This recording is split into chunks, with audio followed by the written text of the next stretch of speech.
যদি অঘটন ঘটে সেটার দায় দায়িত্ব প্রশাসনকে নিতে হবে।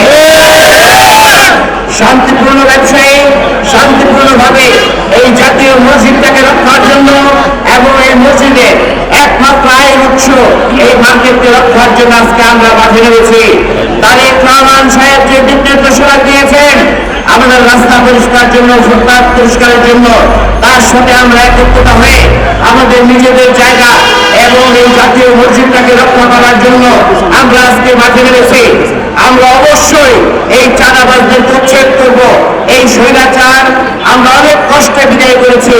এই নব্য স্বৈরাচার যারা আছে, যারা পুরাতন স্বৈরাচারদের সাথে হাতে হাত মিলিয়ে জামাতের সহযোগিতা নিয়ে যারা এখানে আপনার চাঁদাবাজি করছে তাদেরকে আমরা চিহ্নিত করব এবং এর বিচার আমরা জনগণের উপর ছেড়ে দেব।